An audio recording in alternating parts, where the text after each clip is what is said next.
kanyang pagkabuhay na maguli ang sandigan ng ating pag-asa na tayo rin pagkatapos ng kamatayan ay mabubuhay upang tuluyan siyang makasama.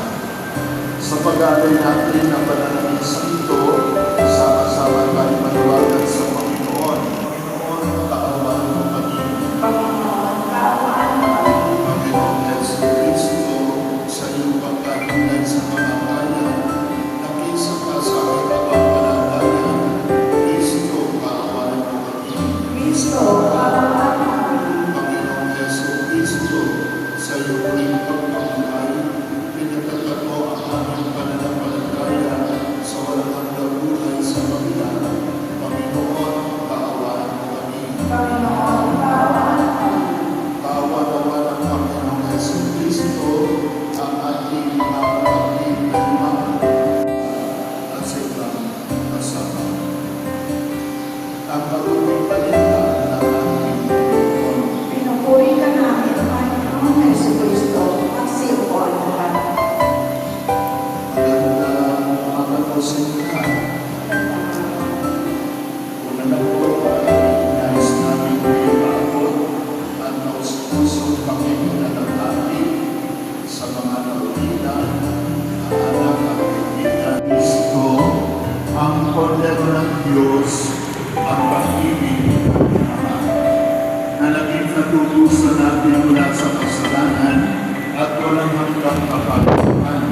Tanggapin natin sila buong pamamahala. Ipahayag natin ang ating pagmamahal sa kanila. Tanggapin natin ang maluwag sa kalooban ang kanilang pagmamahal. At umasa tayo na magkikita-kita muli sa piling ni Jesus. Doon yung malalang dusa, kalungkutan ng kamatayan, kundi ang mga mayamigos na ligaya at buhay na walang hanggan.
Isang mapagpalang umaga po sa ating lahat.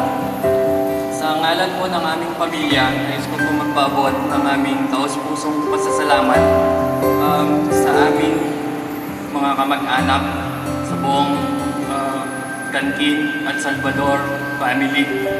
Mga kaibigan namin, katrabaho at sa inyong lahat na nakaramay at nakipaglibing sa aming minamahal na si Tatay Eli. Maraming salamat din po kay Monsignor JP sa pag-aalay ng banal na misa na ito at sa mga salita ng pag-asa na nagbigay sa amin ng lakas ng loob. Salamat din po sa lahat ng nag-alay ng dasal, bulaklak, tulong at panahon upang samahan kami sa mga sandaling ito. Ang inyong presensya ay malaking katuwang namin sa pagharap sa pagsubok na ito habang inihahatid namin si Tatay Eli sa kanyang huling hantungan. Baon po namin ang inyong pagmamahal at suporta. Muli, maraming salamat po at pagpalain sana tayong lahat ng buong may kapal. Isang pagpalang umaga po sa ating lahat. Lubos po ako nagpapasalamat sa lahat-lahat ng dumamay sa aming kalungkutan, lalong-lalo na po sa kanila tatay, nanay, nagiging tumayong magulang ni Lester dito sa Bulacan, sa mga anak ni nanay, sila Tete, sa lahat-lahat, sa mga pamangkin, sa mga kapatid, at lalo na sa ating kakabat, sa riders, sa lahat ng nagmamahal sa anak ko sa ilang taong nananatili dito sa Bulacan. Maraming salamat sa inyong lahat. Walang katapusang pagpasalamat galing sa aking family na kahit sa huling hininga ni Lester, hindi niyo siya pinababayaan dito. Hindi ko alam kung paano ko kayo pasasalamatan lahat, lalo na kanina kinatatay at nanay at mga kapatid at mga anak na tinoring din ninyo si Lester bilang isang bunsong kapatid.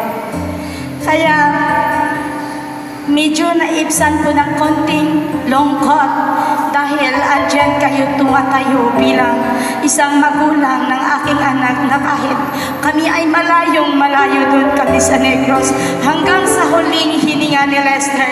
Sinusugod niyo siya sa hospital.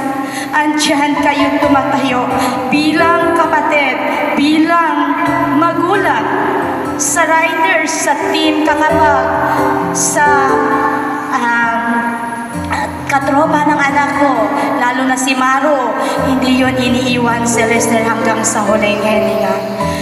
Buong puso kaming nagpapasalamat sa inyong lahat at sana gabayan tayo ni Lester lahat at God bless us all. And paalam Lester, mananatili kang masaya sa buhay sa kabilang buhay sa piling ng ating Panginoong